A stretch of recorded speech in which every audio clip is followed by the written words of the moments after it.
নমস্কার, বুলবুলস রান্নাবাটিতে আপনাদের সকলকে সাদর আমন্ত্রণ। আজ আমি নিয়ে এসেছি আপনাদের কাছে একটা সফট স্পঞ্জি কেকের রেসিপি, মিনি স্পঞ্জ কেক। আর এটা আমি চকলেটি স্পঞ্জ কেক করব। এই জন্য প্রথমেই আমি একটা চকলেট, আমুলের এমনি চকলেটগুলো নিয়ে নিয়েছি, কম্পাউন্ড চকলেট, যেগুলো আমরা রান্নার কাজে ইউজ করি। ওই মিল্ক চকলেট না, এটা ডার্ক চকলেট। চকলেটটাকে আমি ওটাকে একটু গ্রেট করে নিলাম। এটাকে আমি মানে মাইক্রো ওভেনে কিছুক্ষণের জন্য এটা গরম করে একটু গলিয়ে নেব। আপনারা চাইলে এটা ডবল বয়লারেও গলাতে পারেন, কিন্তু আমি মাইক্রো ওভেনে 2-3 মিনিট দেবেন তো হয়ে যাবে, বেশিক্ষণ লাগবে না। 2-3 মিনিটও লাগবে না, 1 মিনিটেও হয়ে যায়। আমার তো 40 সেকেন্ডে হয়ে গেছে। 20 সেকেন্ড করে আমি দিয়েছিলাম, 40 সেকেন্ডে হয়ে গেছে। এইবার আমি আমার কেকের জন্য প্রথমে আমি আমার বাটারটাকে, আমার 1/2 কাপ বাটার লাগবে।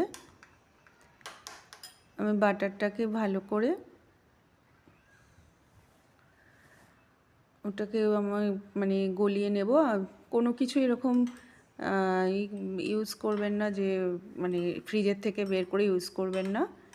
আমি গলানো বাটার ইউজ করেছি, সেই জন্য এটাকে ভালো করে গলিয়ে সবই আমি রুম টেম্পারেচারে এনে দেবো। কেক যখন করবেন কখনো ফ্রিজের জিনিস বা কোনো গরম বা প্রচণ্ড ঠান্ডা এরকম সবসময় রুম টেম্পারেচারের জিনিস ইউজ করবেন। আমি এখানে 1/2 কাপ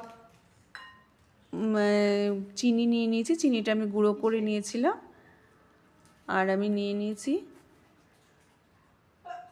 1/4 কাপ হচ্ছে বাটার, গলানো বাটার, আর 1 টিস্পুন হচ্ছে ভ্যানিলা এসেন্স। এবার এটাকে আমি একটুখানি মিশিয়ে নিলাম।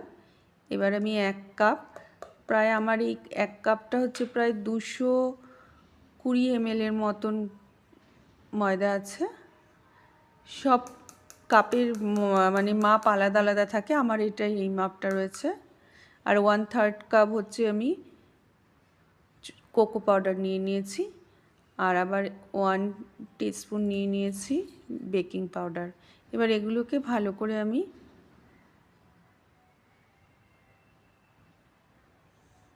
মিক্সড করে এটাকে আমি চেলে নেব, যাতে কোনো লাম্প বা কিছু কেকের মধ্যে না থাকে। তাই জন্য ভালো করে নেড়ে নিয়ে এবার কেকের ব্যাটারটাকে আমি বানাবো। একটু কফি, অনেক সময় চকলেট কেকে দেখবেন কফির ফ্লেভারটা দিলে খুব ভালো লাগে। একটু কফি দিয়ে দিলাম, 1/2 টিস্পুনের মতন একটু কফি দিয়ে নিয়েছি।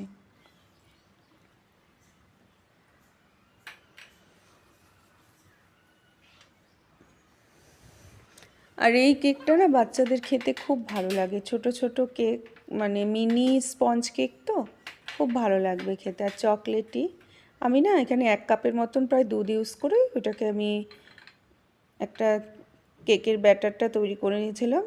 কেকের ব্যাটারটা এমন করবেন যেন খুব নরম না হয় বেশ, আর একটু এমন করে দেবেন। দেখছেন কেমন করে আমার কেকের ব্যাটারটা পড়ছে? ঠিক এই ঘনত্বে করবেন।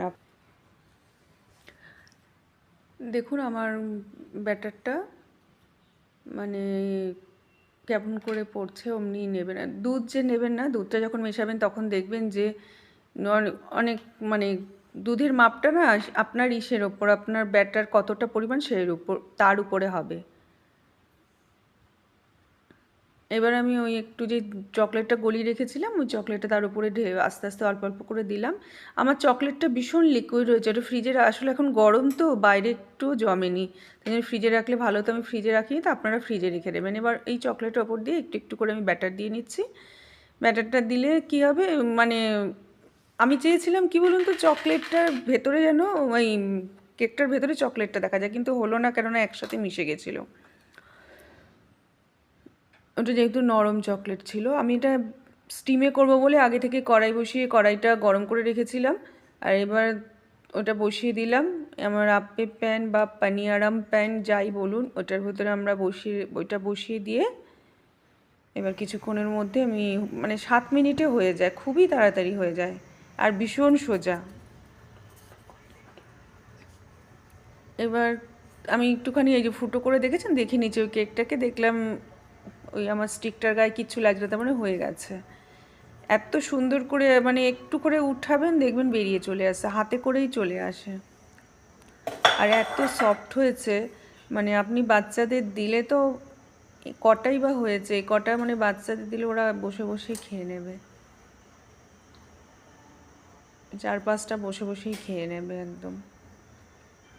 এর ভেতরটায় যদি একটু না মানে চকলেটটা যদি আমি করে দিতাম, মানে একটু শক্ত চকলেটটা দিতাম না, তাহলে কী হতো বলুন তো, আমার চোকোলাভা বম হয়ে যেত। যাই হোক, এটা আমার হয়ে গেছে চকলেট মাফিন। খুবই খেতেও সুন্দরই হয়েছিল। এইসব কেক খেতে তো সবসময় ভালোই লাগে। আর প্লিজ আমার রেসিপিটা যদি আপনাদের ভালো লেগে থাকে, আমার চ্যানেলটাকে অবশ্য করেই সাবস্ক্রাইব করে দেবেন আর একটা লাইক করে দেবেন। আর এতক্ষণ আমার সাথে আপনারা যে ছিলেন তার জন্য অসংখ্য ধন্যবাদ। চলুন, এখন আমার এটা পুরোপুরি রেডি হয়ে গেছে। এবার সবাই মিলে বসে খেয়ে নেওয়া যাক। বেশি তো হয়নি, কটাই হয়েছিল। চলুন, থ্যাংক ইউ এতক্ষণ থাকার জন্য। টাটা।